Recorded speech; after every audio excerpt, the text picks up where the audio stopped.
next time. Assalamualaikum semuanya, jumpa lagi sama Aufa. Semoga kalian dalam keadaan sehat selalu. Nah, hari ini kita akan masuk ke bab terakhir buat kelas 11 ya. Jadi di sini kita akan belajar tentang suhu dan kalor. Tapi sebelum kita bahas lebih lanjut tentang kalor, kita harus ke suhu dulu ya.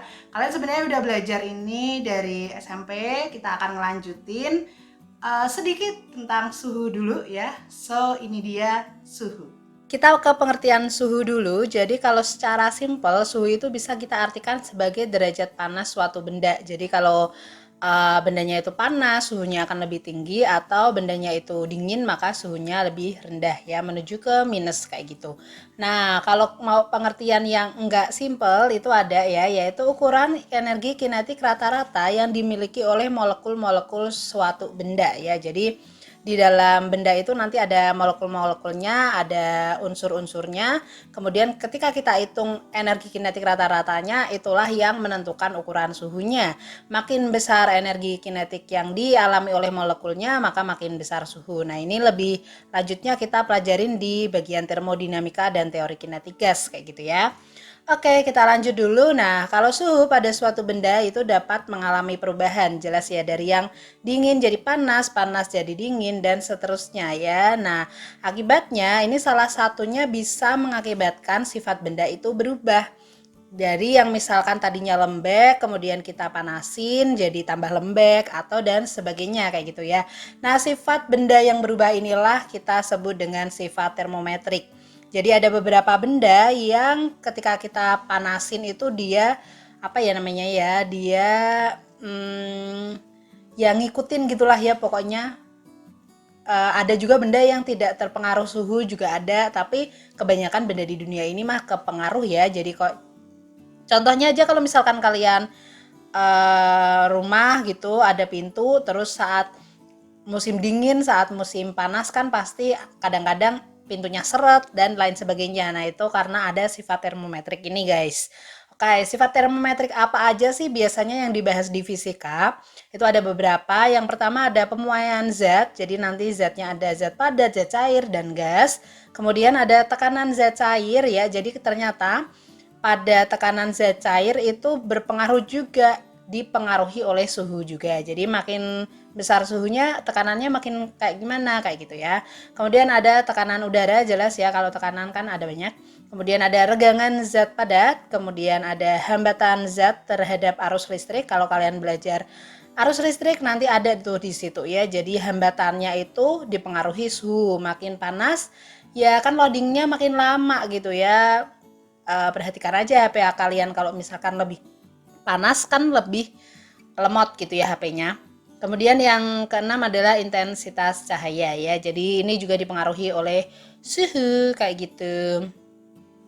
Oke, alat ukur suhu kalian udah tahu ya. Jadi alat ukur suhu namanya termometer. Oke. Nah, termometer ini itu ditemukan pertama kali oleh bapak kita ya, Galileo Galilei, yang dibuat dengan prinsip pemuaian volume gas. Ini dia bentuknya ya. Jadi aslinya itu dari pemuaian volume gas, maka namanya termoskop Galileo. Oke, ini kalian tidak usah ketahui ya. Diketahui aja sih. Coba cari prinsip kerjanya ya, begitulah termometer kayak gitu ya. Nah, kita termometer ada apa aja? Termometer di sini nanti ada beberapa.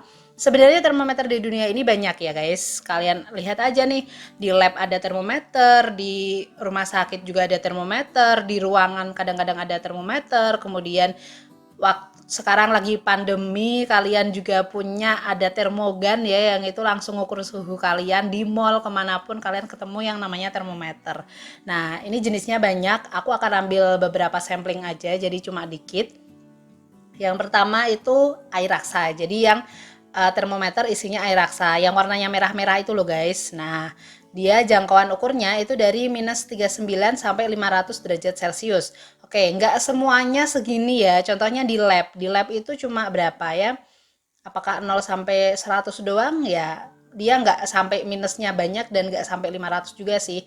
Tapi ada beberapa termometer air raksa itu yang sampainya minus 39 sampai 500 kayak gitu maksudnya. Kemudian sifatnya itu volume zat cair, namanya juga air raksa itu ya, dipanasin akan memuai, kemudian didinginin akan nyusut. Itu sifatnya dari yang air raksanya. Nah, kemudian hambatan platina. Oke, ini lebih dalam lagi ya, jadi minus 200 sampai 1200. Kemudian sifatnya itu dengan menggunakan hambatan listrik, ya namanya juga hambatan platina gitu ya. Oke, kemudian termokouple ya, dari min 250 sampai 1500. Sifatnya itu perbedaan pemuaian antara dua logam berbeda yang ujungnya disentuhkan akan menghasilkan GGL ya, gaya gerak listrik kayak gitu. Oke, kemudian ada gas ya, termometer yang untuk gas biasanya dari min 270 sampai 1500. Itu gasnya dipanasinnya, maka volumenya kan tetap tuh. Nah, tekanannya itu akan berubah. Tekanan di sini yang menunjukkan ukuran suhunya kayak gitu. Kemudian yang terakhir ada pirometer, ini yang biasanya digunain untuk mengukur alat-alat mesin yang sangat panas ya, jadi ngubungin sama yang panas-panas gitulah. Basicnya dari radiasi guys. Jadi kenapa kita pakai radiasi ya, kan dia lebih dari 1000 derajat Celcius ya. Kalau kita deket-deket kan ya meleleh kitanya gitu ya. Makanya kita pakai alat ini yang kayak termogan sih ini sebenarnya. Jadi dia ditembakin ke alat yang sangat panas itu, nanti balik lagi radiasinya. Nah, ketemulah angka di sini suhu dari alat yang kita ukur kayak gitu. Lalu bagaimana dengan satuan suhu ya? Kalian sebenarnya udah tahu kalau satuan suhu ada ya banyak ya. Ada 4 di sini, ada Celsius, Reaumur, Fahrenheit, dan Kelvin. Yang wajib kalian tahu kalau satuan SI atau satuan internasionalnya adalah Kelvin ya, bukan yang lainnya. Nah, di sini biasanya kita ngukurin titik didih sama titik beku. Nanti kita bisa convert ke yang lainnya. Jadi kalau di Celsius berapa, Reaumur berapa, Kelvin berapa, kayak gitulah ya. Nah, untuk titik beku dan titik didih ya, ini aku singkat, TB itu titik beku, TD itu titik didih. Nah, untuk Celsiusnya itu dari 0 derajat sampai 100 derajat. Kalau Reaumur dia dari 0 sampai 80 gitu ya. Kalau yang Fahrenheit itu dari minus 32 sampai 212 ya. Kemudian untuk Kelvin itu dari 273 sampai 373. Nah, biasanya kalau dulu waktu SMP kalian itu ngukurnya itu dengan perbandingan. Yap, tentu aja boleh ya. Kita pakai perbandingannya adalah karena ini sampai 100 maka 5, 4, di sini 9 gitu ya. Kemudian tapi 9-nya hati-hati karena ada 32 di sini. Jadi ada plus minus 32. Demikian dengan Kelvin. Actually ini rentangnya adalah 100 ya. Sama kayak Celsius. Makanya di sini perbandingannya juga 5 gitu ya. Cuma harus hati-hati, ada plus minus 273. Artinya apa? Kalau kalian mau misalkan dari Celsius ke Fahrenheit, maka menghitungnya adalah perbandingan selanjutnya dibagi sebelumnya ya. Contoh, misalkan 50 Celsius berapa Fahrenheit sih? Nah, maka 9 dulu ya dibagi 5 dikali 50 derajatnya. Baru ditambah 32 kayak gitu ya. Tapi kalau misalkan dari Fahrenheit keluar ya, ke Reaumur, ke Kelvin dan lain sebagainya, dikurangi 32 dulu ya guys ya.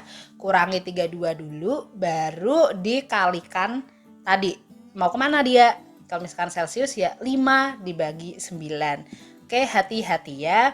Nah, contohnya seperti apa? Ini dia contohnya. Sebuah benda suhunya 50 derajat Celcius, hitung temperatur benda tersebut dalam skala Reaumur, Fahrenheit, Kelvin. Oke, kita langsung selesaiin tanpa diketahui ya. Cuma kalian harus ingat-ingat tadi, perbandingannya adalah 5495 ya, plus minusnya jangan lupa.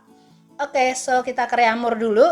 Berarti di sini Reaumur R-nya akan sama dengan setelahnya dibagi sebelumnya. Setelahnya kan Reaumur berarti 4 dibagi 5 ya, dikali 50-nya. Alhasil 40 derajat Reaumur. Oke. Kemudian yang Fahrenheit berarti ya udah ya, setelahnya adalah 9, berarti 9 per 5 dikali 50 gitu ya. Baru ditambah 32. Alhasil adalah 122 Fahrenheit. Untuk Kelvin gimana? Nah, karena Kelvin ini sama ya, 5 sama 5, kalian boleh langsung 5/5 dikali 50 atau langsung aja tambah 273 gitu ya. Alhasil adalah 323. Jangan lupa kalau Kelvin nggak pakai tanda derajat ya, langsung K tanpa 0 titik kayak gitulah ya. Oke. Untuk konversi suhu dari termometer yang nggak diketahui gimana? Nah, tadi kan Celcius, Fahrenheit, Reaumur, Kelvin kita udah tahu tuh titik beku, titik didihnya. Cuma sekarang kalau misalkan aku punya termometer asing yang aku tahu titik beku, titik didihnya itu tidak sesuai dengan CRFK tadi ya. Terus gimana cara ngerjainnya? Ya udah ya, maka kalian misalkan punya termometer X dan Y gitu ya, yang titik beku dan titik didihnya udah diketahui dan tidak sesuai sebelum-sebelumnya tadi, maka kita bisa menggunakan perbandingan aja kayak gini ya.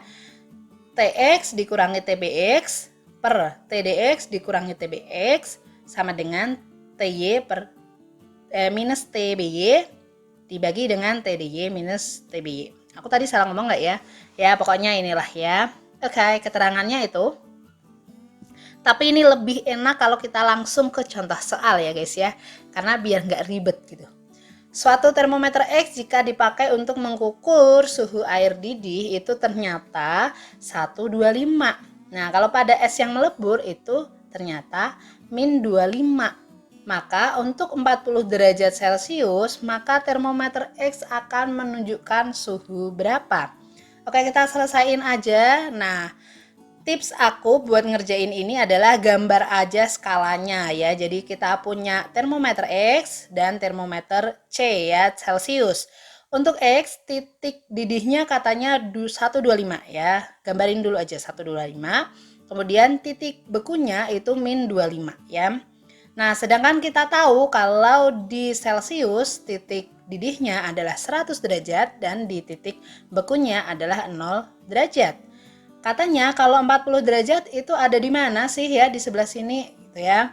Nah, kita selesain aja langsung, berarti X kurangi min 25 dibagi 125 min 25 sama dengan 40 min 0 per 100 min 0 gitu ya. Ingat tadi ya, ini ke sini, ini ke sini polanya. Oke, tinggal kita kurangin aja. So kita dapat 100 sama 150 bisa kita coret-coret dibagi 50 ya, hasil 3 dan 2 sama 40 bisa ya, berarti hasilnya 20 kali 3 itu 60 dikurangi 25, hasil adalah 35 derajat X ya. Itu dia suhu. Kalau kalian masih penasaran tentang suhu, kalian boleh komen, kemudian cari soal, boleh diskusi, DM aja kalau misalkan ada soal yang kesulitan. Itu tadi tentang suhu, habis ini kita akan masih lanjut kalor. Sebelum kalor ada pemuaian zat. Oke, see you next time lah ya pokoknya. Assalamualaikum.